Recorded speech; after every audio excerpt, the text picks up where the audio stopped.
Let's look into the powers of SEBI. So the powers of SEBI is divided into three main key functions. The first one is going to be quasi-legislative. So quasi-legislative means framing the rules and regulations to be followed by the stock exchanges. So SEBI forms a main function of forming the rules and regulations to be followed by the stock exchanges. Secondly, it is going to be quasi judicial. So judicial means something relating with the law.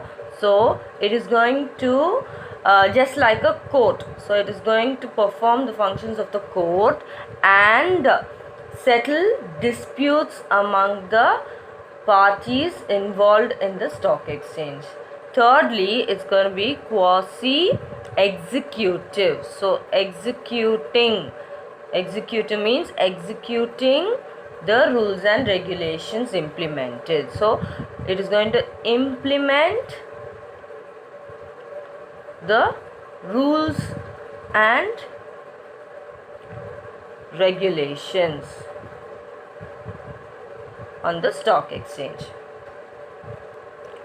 On these three bases, the first is going to be protecting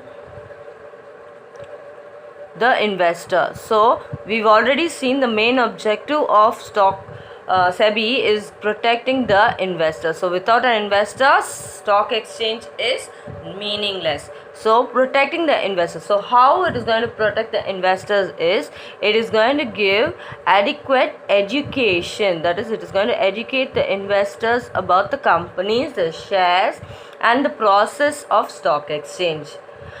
And it has laid certain rules and regulations for the companies and the intermediaries also, like portfolio exchange. So portfolio is the prospectus which is being produced by the company for the investors to take a look at its functions or performance. So how that prospectus has to be laid down, that is the rule followed by the portfolio exchange.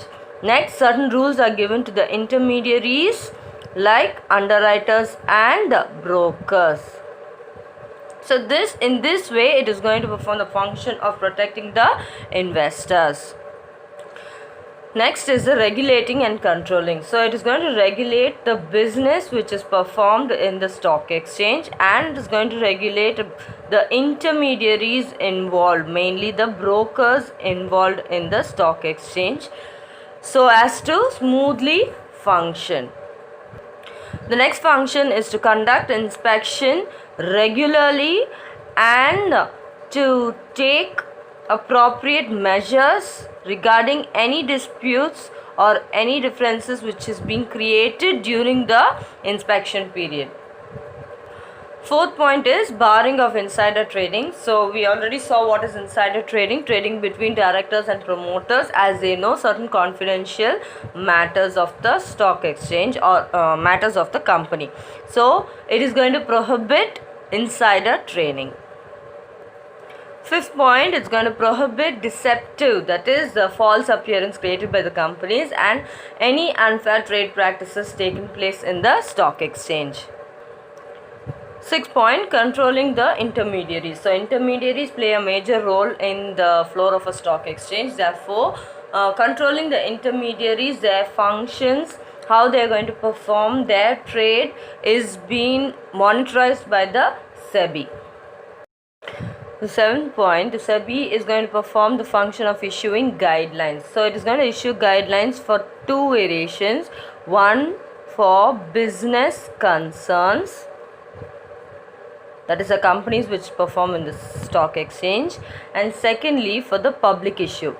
So how the issue has to be made in the stock exchange. So for these two activities, the SEBI is going to perform the function of issuing the guidelines. Eighth point is regulating the merger and acquisition of companies. So this merger and acquisition shouldn't take place in the interest of investors. So this is a way to protect investors, and this merger and acquisition shouldn't take place on the cost of investors. That is, investors mustn't bear the cost of any merger or acquisition taking place in the stock exchange. 9 point, register and control of mutual funds. So SEBI gives the guidelines for the mutual funds to perform, and it does this so that the mutual funds can be effectively efficient and effectively perform its function, and the SEBI also can supervise the mutual funds activities.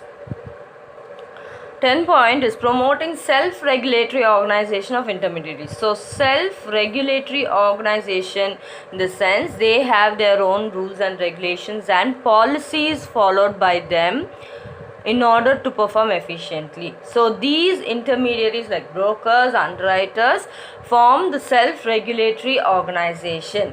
So why SEBI is going to promote these self-regulatory organization is they can use their powers in order to safeguard the interest of the investors. So they can avoid all the harmful activities taking place in the stock exchange. Next is to develop the capital market. So SEBI is going to perform the function of taking any step in order to develop the stock exchange. 12 point is training. So training for intermediaries are provided by the SEBI. Why this is provided? In the sense it paves way for a healthy environment in the SEBI. So when the intermediaries perform properly, then there will be an healthy environment in the stock exchange, and the protection of investors are done. The 13th one is levying fee. So levying fee, in the sense any type of charges is levied by the SEBI in order to carry out the purpose of its existence. 14th is functions of the central government. So any function which is prescribed by the central government is followed by the SEBI. So these are the functions under the 3 key functions performed by SEBI.